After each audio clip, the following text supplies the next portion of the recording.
How to delete apps with restrictions on. Hey everyone, welcome back to our channel. In this video I will guide you on how you can delete apps with your restrictions on, so make sure to watch the video till the end. Now there could be some of the apps on your Android phone that might have the restrictions enabled. In that case you might want to disable the restrictions.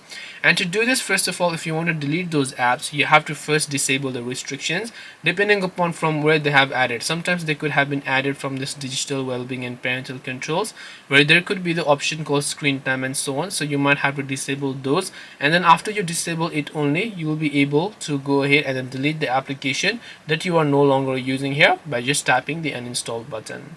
This way you should be able to delete apps even though you have restrictions enabled. Hope this video was helpful. If you have got any more questions, queries, doubts, feel free to also leave them down in the comment section. Thank you very much for watching till the end of this tutorial, and see you soon in our next video.